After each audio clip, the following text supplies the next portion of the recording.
times women date these unhealthy men, it leads back to childhood, some type of disappointment, some type of letdown, and then she will seek out these pattern in these men. Mhm. So then Don't it's know about it. yeah, so it's bad boy after bad boy after bad boy Mm. after bad boy, thinking that there's nothing wrong with her, that there's something wrong with them. And as she said, if a fight breaks out in a bar, every bar you go to, you know what I mean? Now you got to reanalyze your situation. And this is not to pick on women, but it's to give them the proper education that sometimes you need to do this self reflection and look at yourself, because you're saying, oh, these guys are always hurting me or they're doing this. And it's like, well, sweetheart, maybe there's some patterns inside of you that are entertaining these men longer than you should have been. Absolutely. And you know what? I can honestly put my hands up and say I'm one of those women who did attract all the wrong men. And I used to be like, I couldn't understand, why is this happening? Why do I keep attracting the wrong people? And it wasn't until I got quite deep into personal development that I realized, and I'm speaking of recent, not even it took a long time to get there, because to admit that to yourself, to know that it's you, is not the most easiest thing. You want to blame somebody else. You want to say it's their fault. You want to say, oh, he's the one that's the problem, because we're kind of built like that, to kind of point our fingers elsewhere. But it wasn't until like maybe even like 3 or 4, yeah, about 3 years ago, I would say, that I actually came to my realization to realize, actually it's me. I'm the one attracting these people. It's me. There's something inside me. So I had to go deep and look inside myself to what's happened in my life as a child. What have I experienced? What's the patterns that's happening here? I had to ask myself all sorts of questions. And it wasn't an overnight success for me to say, okay, I mean, look, and I've purposely kept myself single over the past 3 years because of this, because I know if I tried to go and find somebody a year after my last relationship, I would have attracted the same.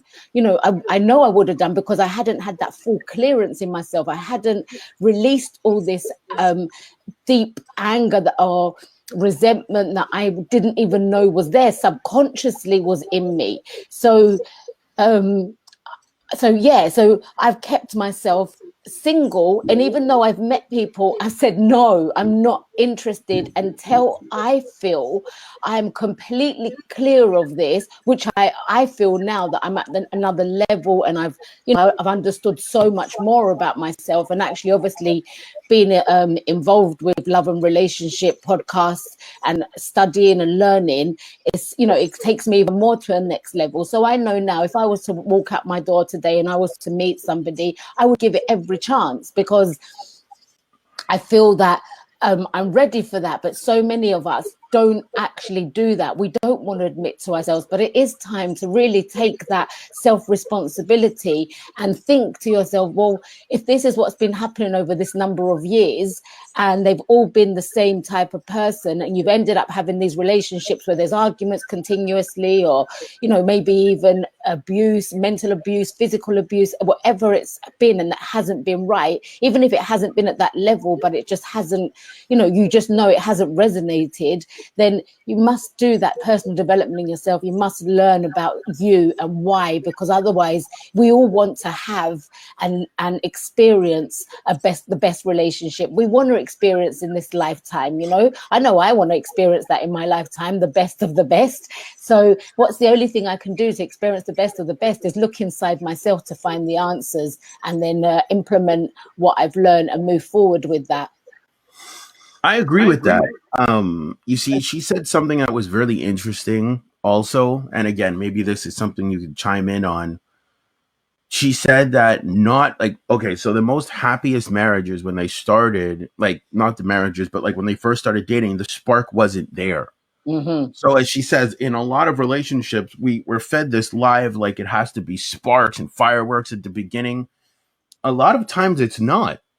And as Mm-hmm. she says, like, you have to kind of grow into that.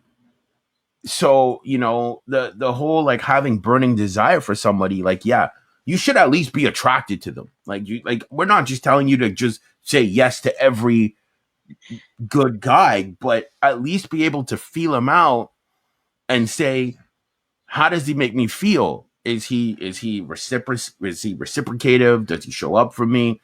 And then based off of that, now you can say, hey, if he was to ever ask me out, I would definitely say yes, because you see, like, as she says, the spark lie, and that's what I like to call it,